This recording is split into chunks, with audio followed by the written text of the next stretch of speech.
452장 내 모든 소원 기도의 제목.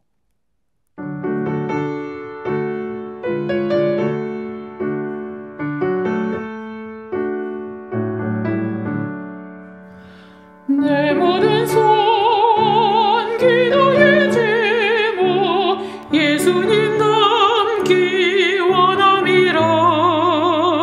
예수님 영상 너희께 위해 세상에 모기 전에 예수님 닮기 내가 원하네. 날 구원하신 예수님을 내 마음속에 지금 걷어서 주님의 형상 인치소서. 무한한 사랑 풍성한 긍휼 슬픈 자 위로하시는 주. 길 잃은 죄인 부르는 예수 그 형상 담게 하옵소서. 예수님 닮기 내가 원하네. 날 구원하신 예수님을 내 마음속에 지금 걷어서 주님의 형상 인치소서.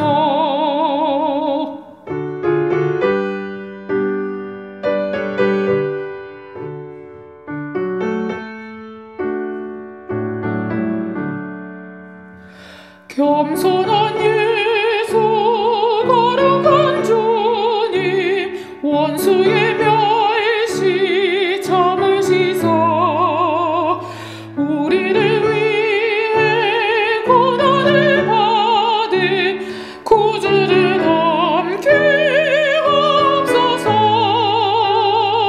예수님 닮기 내가 원하네. 날 구원하신 예수님을 내 마음속에 지금 걷어서 주님의 형상 인치소서. 제9장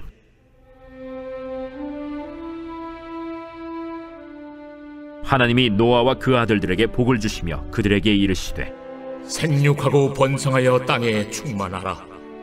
땅의 모든 짐승과 공중의 모든 새와 땅에 기는 모든 것과 바다의 모든 물고기가 너희를 두려워하며 너희를 무서워하리니 이것들은 너희의 손에 붙였음이니라. 모든 산 동물은 너희의 먹을 것이 될지라. 채소같이 내가 이것을 다 너희에게 주노라. 그러나 고기를 그 생명되는 피째 먹지 말 것이니라. 내가 반드시 너희의 피 곧 너희의 생명의 피를 찾으리니 짐승이면 그 짐승에게서 사람이나 사람의 형제면은 그에게서 그의 생명을 찾으리라. 다른 사람의 피를 흘리면 그 사람의 피도 흘릴 것이니 이는 하나님이 자기 형상대로 사람을 지으셨음이니라. 너희는 생육하고 번성하며 땅에 가득하여 그 중에서 번성하라. 하나님이 노아와 그와 함께한 아들들에게 말씀하여 이르시되 내가 내 언약을 너희와 너희 후손과 너희와 함께한 모든 생물 곧 너희와 함께한 새와 가축과 땅의 모든 생물에게 세우리니 방주에서 나온 모든 것 곧 땅의 모든 짐승에게니라. 내가 너희와 언약을 세우리니 다시는 모든 생물을 홍수로 멸하지 아니할 것이라. 땅을 멸할 홍수가 다시 있지 아니하리라. 내가 나와 너희와 및 너희와 함께하는 모든 생물 사이에 대대로 영원히 세우는 언약의 증거는 이것이니라. 내가 내 무지개를 구름 속에 두었나니 이것이 나와 세상 사이의 언약의 증거니라. 내가 구름으로 땅을 덮을 때에 무지개가 구름 속에 나타나면 내가 나와 너희와 및 육체를 가진 모든 생물 사이에 내 언약을 기억하리니 다시는 우리 모든 육체를 멸하는 홍수가 되지 아니할지라. 무지개가 구름 사이에 있으리니 내가 보고 나 하나님과 모든 육체를 가진 땅의 모든 생물 사이에 영원한 언약을 기억하리라. 내가 나와 땅에 있는 모든 생물 사이에 세운 언약의 증거가 이것이라. 방주에서 나온 노아의 아들들은 셈과 함과 야벳이며 함은 가나안의 아버지라. 노아의 이 세 아들로부터 사람들이 온 땅에 퍼지니라. 노아가 농사를 시작하여 포도나무를 심었더니 포도주를 마시고 취하여 그 장막 안에서 벌거벗은지라. 가나안의 아버지 함이 그의 아버지의 하체를 보고 밖으로 나가서 그의 두 형제에게 알리매 셈과 야벳이 옷을 가져다가 자기들의 어깨에 메고 뒷걸음쳐 들어가서 그들의 아버지의 하체를 덮었으며 그들이 얼굴을 돌이키고 그들의 아버지의 하체를 보지 아니하였더라. 노아가 술이 깨어 그의 작은 아들이 자기에게 행한 일을 알고 이에 이르되 가나안은 저주를 받아 그의 형제의 종들의 종이 되기를 원하노라. 셈의 하나님 여호와를 찬송하리로다. 가나안은 셈의 종이 되고 하나님이 야벳을 창대하게 하사 셈의 장막에 거하게 하시고 가나안은 그의 종이 되게 하시기를 원하노라. 홍수 후에 노아가 350년을 살았고 그의 나이가 950세가 되어 죽었더라.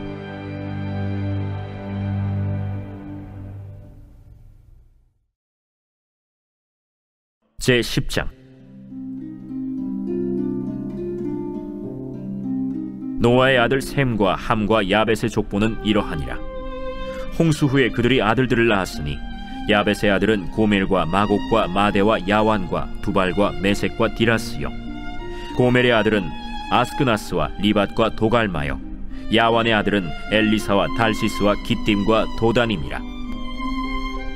이들로부터 여러 나라 백성으로 나뉘어서 각기 언어와 종족과 나라대로 바닷가의 땅에 머물렀더라. 함의 아들은 구스와 미스라임과 붓과 가나안이요, 구스의 아들은 스바와 하윌라와 삽다와 라마와 삽드가요, 라마의 아들은 스바와 드단이며 구스가 또 니므롯을 낳았으니 그는 세상의 첫 용사라. 그가 여호와 앞에서 용감한 사냥꾼이 되었으므로 속담에 이르기를 아문은 여호와 앞에 니므롯같이 용감한 사냥꾼이로다 하더라. 그의 나라는 시날 땅의 바벨과 에렉과 악갓과 갈레에서 시작되었으며 그가 그 땅에서 아수르로 나아가 니느웨와 르호보딜과 갈라와 및 니느웨와 갈라 사이에 레센을 건설하였으니 이는 큰 성읍이라. 미스라임은 루딘과 아나밈과 르하빔과 납두힘과 바드루심과 가슬루힘과 갑도림을 낳았더라. 가슬루힘에게서 블레셋이 나왔더라. 가나안은 장자 시돈과 헷을 낳고 또 여부스 족속과 아모리 족속과 기르가스 족속과 히위 족속과 알가 족속과 신 족속과 아르왓 족속과 스말 족속과 하맛 족속을 낳았더니 이후로 가나안 자손의 족속이 흩어져 나아갔더라. 가나안의 경계는 시돈에서부터 그라를 지나 가사까지와 소돔과 고모라와 아드마와 스보임을 지나 라사까지였더라. 이들은 함의 자손이라 각기 족속과 언어와 지방과 나라대로였더라. 셈은 에벨 온 자손의 조상이요 야벳의 형이라. 그에게도 자녀가 출생하였으니 셈의 아들은 엘람과 아수르와 아르박삿과 룻과 아람이요, 아람의 아들은 우스와 훌과 게델과 마스며, 아르박삿은 셀라를 낳고 셀라는 에벨을 낳았으며 에벨은 두 아들을 낳고 하나의 이름을 벨렉이라 하였으니 그때 세상이 나뉘었으며 벨렉의 아우의 이름은 욕단이며 욕단은 알모닷과 셀렙과 하살마웻과 예라와 하도람과 우살과 디글라와 오발과 아비마엘과 스바와 오빌과 하윌라와 요밥을 낳았으니 이들은 다 욕단의 아들이며 그들이 거주하는 곳은 메사에서부터 스발로 가는 길의 동쪽 산이었더라. 이들은 셈의 자손이니 그 족속과 언어와 지방과 나라대로였더라. 이들은 그 백성들의 족보에 따르면 노아 자손의 족속들이요, 홍수 후에 이들에게서 그 땅의 백성들이 나뉘었더라.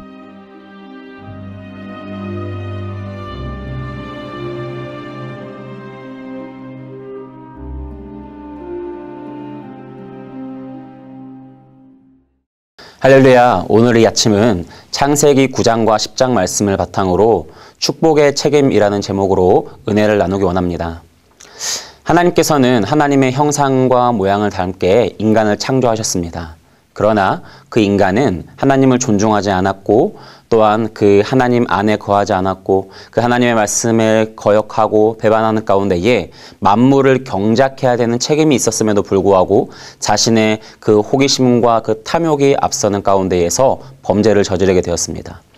바로 그런 인간의 죄, 아담 이후로부터 노아의 세대에 이르기까지 아담으로 비롯한 그 죄악은 온 땅 가운데에 번영하게 되었습니다. 가득하게 되었지요.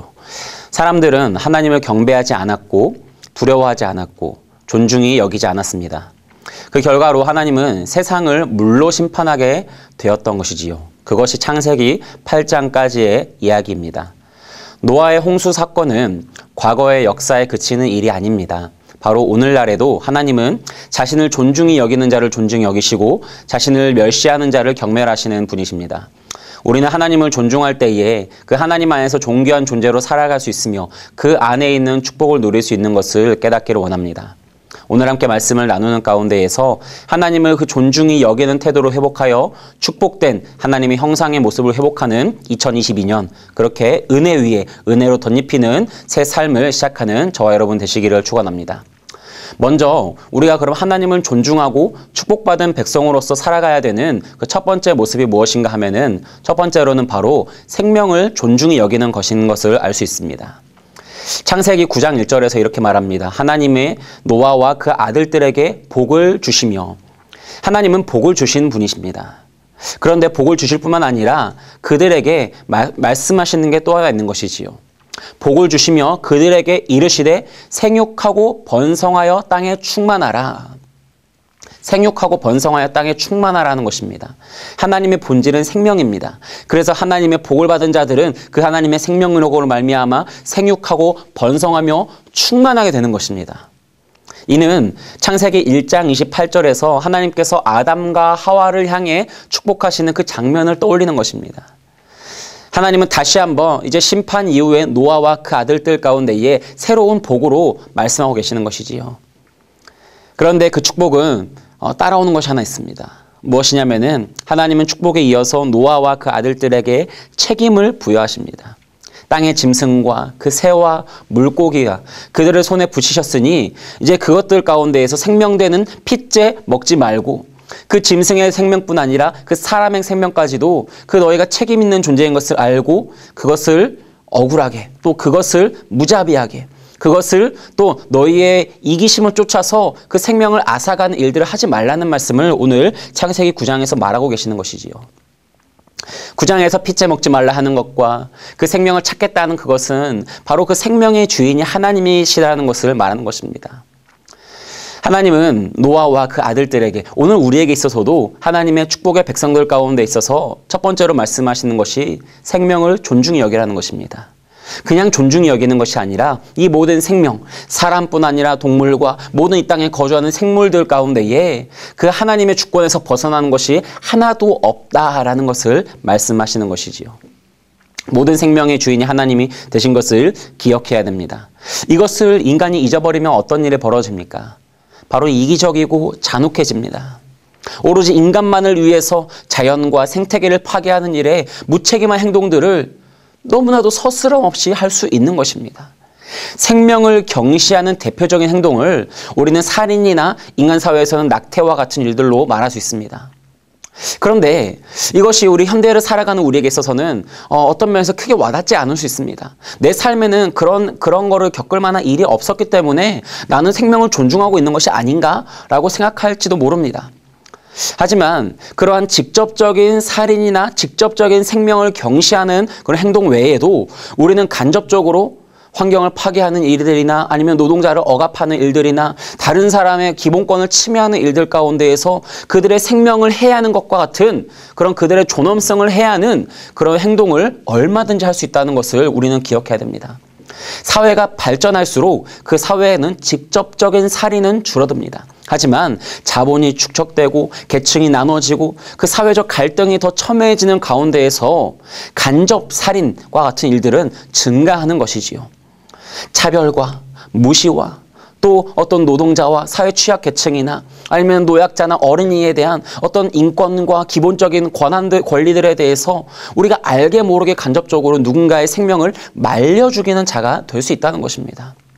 그래서 하나님을 존중하고 모든 생명이 주께 속하였음을 고백하는 자는 나의 행동들, 나의 말, 나의 삶의 모든 족적 그 하나하나가 이 사람을 살리는 방향으로 가고 있는지, 나와 관계없는 저 사회의 어떤 그늘진 자리에 있는 저들을 살리는 방향으로 가고 있는지, 우리는 내 판단과 내 결정이, 내 언행이 누구의 삶에 또한 어떠한 영향을 미칠지를 생각하고 돌아보는 것입니다. 그것이 축복된 백성들의 기본적인 태도인 것이지요. 이것은 우리의 성품으로는 배려와 존중과 이해로 나타나며 성숙한 존재로서 관계 맺고 아름다운 사회를 구성해 나가는 것입니다. 바로 이것은 복의 선순환입니다. 이것은 사람뿐 아니라 동물에게도 마찬가지입니다. 사람과 동물과 자연에 대해서도 내가 하는 이 일 한 가지가 어떤 영향을 미칠 것인가에 대해서 충분히 고려하고 충분히 숙고하고 살아가는 것입니다. 그런데 이런 부분에 있어서 우리에게 실제적으로 현실적으로 와닿는 하나의 무기력감이 있습니다. 나 하나가 그렇게 살아간다고 해서 세상이 바뀌지 않던데, 나 하나가 그렇게 살아간다고 해서 생태계가 회복되지 않을 텐데 라는 그런 모습들을, 그런 무기력감을 우리가 느끼곤 합니다. 그러나 하나님의 축복의 백성들의 태도는 어떠한 결과를 바라보는 것이 아니라 내가 어떤 태도로 살아가고 있느냐를 점검하는 것이 중요한 것입니다. 하나님께서는 세상이 의로워지는 것이 아니라 이 악한 세상 가운데에도 의인 10명이 있느냐를 본다는 것이지요. 모두가 의로워지고 모든 것이 온전해지는 것은 아마도 예수님이 오셔야지 가능한 일일 것입니다. 그런데 오시기 전에 우리 가운데 맡기신 삶에서 우리가 이거는 하나님이 아니면 할 수 없습니다 라고 하면서 손 놓고 있다면은 그것은 하나님께서 우리를 경책하시는 일이 될 것입니다.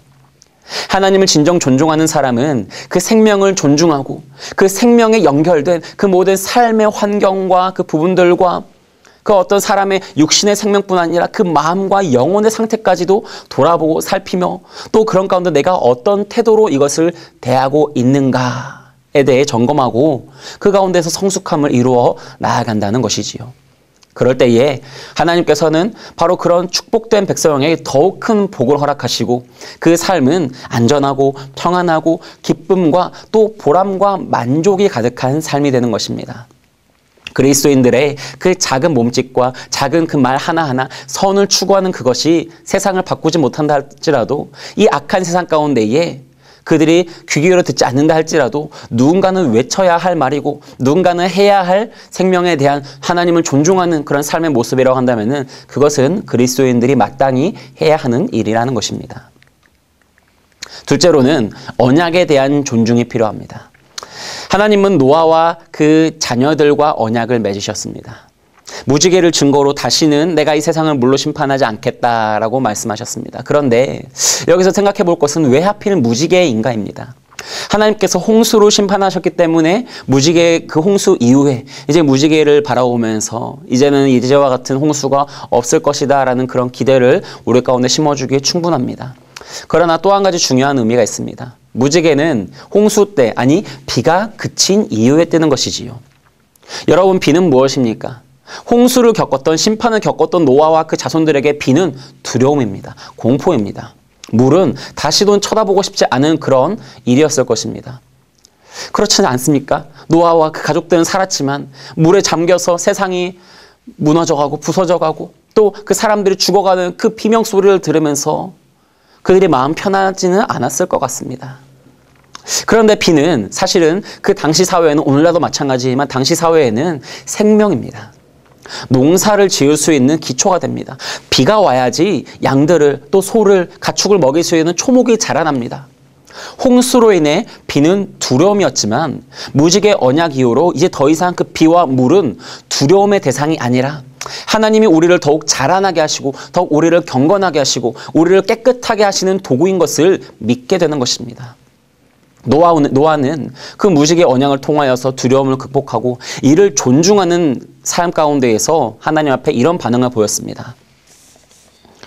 말씀 가운데에 노아는 20절에 노아가 농사를 시작하여 포도나무를 심었더니, 홍수가 끝나고 언약을 맺고 나서 노아가 한 일은 무엇이냐?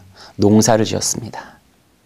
그 농경사회 가운데에 그의 삶에서 내가 해야 할 나에게 주어진 성실한 나의 어떤 열정과 나의 헌신을 부어야 할 내게 주어진 그 삶에 최선을 다했다는 것이지요. 언약에 대한 존중과 책임은 바로 우리의 삶의 현장에서 나타나는 것입니다. 노동과 성실과 그 가운데에서 나타나는 것이지요. 여러분, 이것은 우리 삶에 마찬가지입니다. 하나님을 만나기 이전에는, 하나님과의 언약 관계에 들어가기 이전에 우리에게 노동과 어떤 우리의 일상의 일터의 삶은 저주의 아니면은 고통의 아니면은 월요일에 눈뜨기 싫은 그런 어떤 일들로 우리를 괴롭히는 현장이었을지 모릅니다. 하지만 그 하나님께서 이제는 더 이상 너희가 이것으로 하여금 고통받을 것이 아니라 이제는 이 가운데에서 나와 언약을 맺고 그 가운데 내가 너희의 하나님이 되어주고 너희는 내 백성이 되어지는 그 신실한 언약 관계가 완성되었다라고 하는 것을 우리가 믿기 시작한다면은 내게 주어지는 일상의 삶들은 더 이상 두려움과 저주와 힘듦이 아니라 기대와 소망의 공간이, 그런 시간이, 그런 자리가 되어지는 것입니다.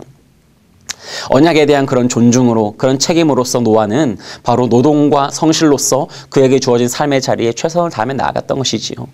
더 이상 두려워하지 않았습니다. 하나님을 신뢰했던 것입니다. 여러분, 여기서 중요한 것이 하나 있습니다. 바로 계약과 언약의 차이입니다. 하나님은 노아와 그의 자녀들 가운데에 계약을 맺으신 것이 아닙니다. 계약은 어떠한 노동에 대한 보상을 약속하고 그래서 서로의 이익을 위해, 상호간의 이익을 위해서 맺는 것이 계약입니다. 그러나 언약은 상호의 희생을 수반하는 것입니다. 내가 이 사람을 위해서 나를 희생하겠다라는 것입니다. 그것이 서로 간에 약속되는 것이지요. 하나님은 그런 노아를 향해서 언약의 관계를 맺으셨습니다. 너희가 그 노동과 성실의 삶을 살아갈 수 있도록 내가 어떤 축복을 더할 뿐만 아니라 내가 너희의 그 삶을 계속해서 나아갈 수 있도록 나는 앞으로 나의 어떤 진노를 참을 것이고, 너희가 아무리 인간 사회 가운데 죄가 또 만영할지라도 내가 그 가운데에서 다시는 물로 심판하지 않을 것이라는 그런 하나님의 의지를 피력한 것입니다. 그리고 그런 하나님의 언약의 관계는 누구로부터 찬란하게 빛이 납니까? 바로 그리스도입니다. 예수 그리스도의 그 새 언약 가운데에서 우리는 나의 이익에 매몰되어 있었던 그런 계약 관계가 아니라 나를 사랑하시니 나를 축복하소서라면 외치는 그런 어떤 계약적인 이익만 생각하는 것이 아니라 그가 날 위해서 그를 믿는 것이 내 삶의 어떤 이익이 아닌 것 같이 보여도 그가 날 위해 어떤 희생을 감수하셨는지, 어떠한 죽음을 마주하셨는지, 그의 수고와 그의 헌신과 그의 땀이 피가 되는 그 눈물과 그 기도를 헤아리는 가운데에 우리는 기꺼이 그 언약 백성으로서 기쁨으로 살아가게 되고 응답하며 반응하며 살게 되는 것이지요. 언약의 당사자로서 우리는 어떻게 살아야 할지 고민해야 할 때, 우리가 그때에 비로소 하나님을 위해서 나 자신을 기쁨으로 헌신할 수 있고 나의 이익을 쫓아서 우상과 같이 만드는 것이 아니라 진실로 언약의 책임적인 존재로서 하나님을 존중하는 그 삶으로서 나아갈 수 있다는 것을 기억하고 올 한 해를 그렇게 삶의 언약의 열매로 풍성하게 살아가는 저와 여러분 되시기를 원합니다. 마지막으로는 가족에 대한 존중입니다. 노아는 취하여서 벌거벗고 그 침속 가운데 장막 가운데 있었습니다. 그런데 그것을 본 노아의 아들 함은 두 형제에게 나아가서 아버지의 그 수치를 드러내었습니다. 그 이야기를 들은 그 셈과 야벳은 어떻게 하였습니까? 아버지의 하체를 보지 않으려고 뒤를 돌아서 그 하체를 가리고 보지 않고 들어가서 덮고 나온 것이지요.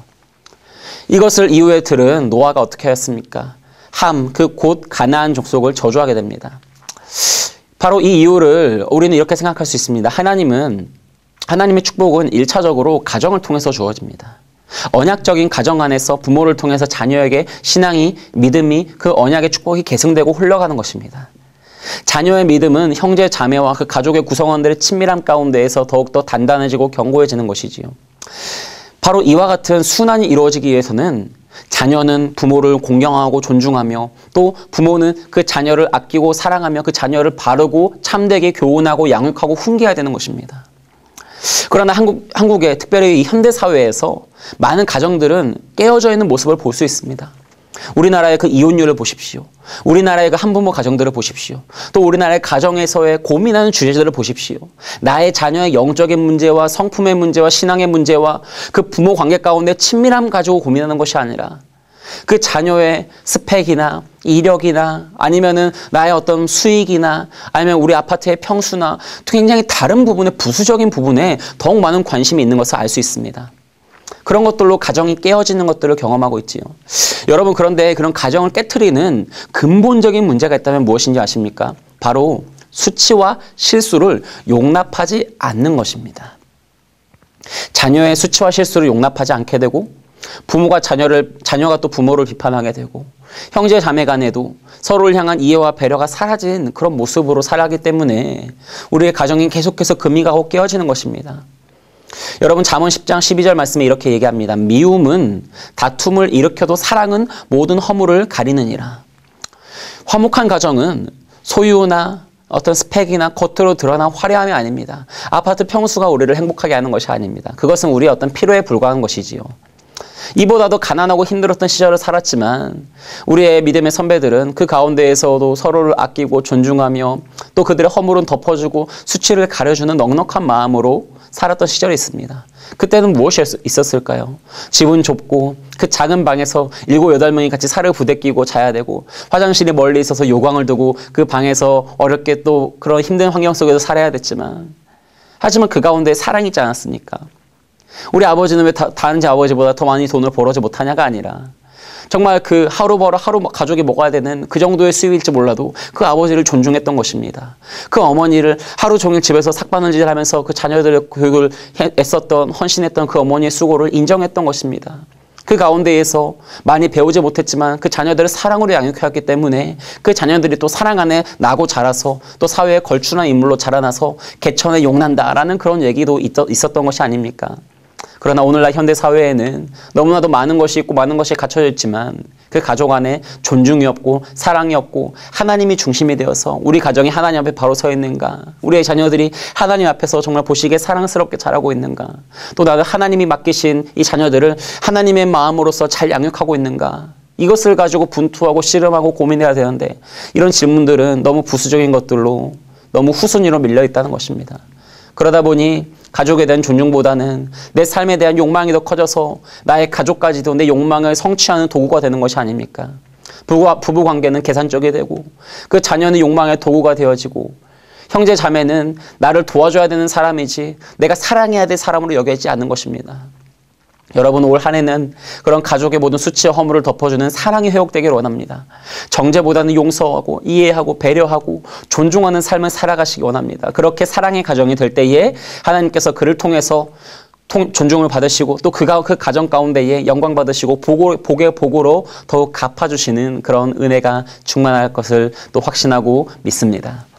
결론적으로 오늘이 쌓여서 내일이 만들어진다는 것을 기억하십시오. 1월 벌써 이제 9일 차입니다. 일주일이 지났습니다. 우리가 이 하루하루가 쌓여서 내일을 만든다는 것, 창세기 10장은 노아의 그 아들들로부터 시작된 민족의 계보를 말하고 있습니다. 여러분, 오늘 우리의 말과 행동과 나의 선택과 나의 믿음의 도전 하나하나가, 하나님을 존중하는 그 작은 믿음 하나하나가 우리의 가정을, 우리의 가문을 믿음의 명문가로 세우는 그런 기둥을 건축하는 일인 것을 기억하고, 세상에 눈앞에 있는 작은 이익에 나의 마음과 시선을 빼앗기지 말고 올 한 해는 진심으로 하나님을 존중하고 그 방주에 태워서 나를 구원하신 하나님의 은혜를 생각하고 또 이제 방주에서 나와서 하나님을 경배하는 그런 예배의 가정, 믿음의 가정들로 온전히 회복되어지고 세워져가는 그런 모든 믿음의 가정들, 또 믿음의 모든 권속들 다 되시기를 주님의 이름으로 축복하고 또 소원합니다. 기도하겠습니다.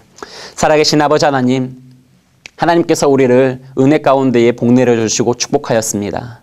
우리를 선택하셔서 많은 사람들 가운데에 구원의 방주에 태워주셨고 이제는 우리로 하여금 하나님께서 경배받기를 원하시는 고백합니다. 주님, 2022년 새해가 밝았습니다. 우리의 모든 믿음의 가정들이 정말 진실로 그 생명을 존중하고 나뿐만 아니라 나의 가족과 이웃과 이 사회에 그런 생명의 선순환을 일으킬 수 있는 작은 날개짓들을 도전하며 나아갈 수 있도록 인도하여 주옵소서.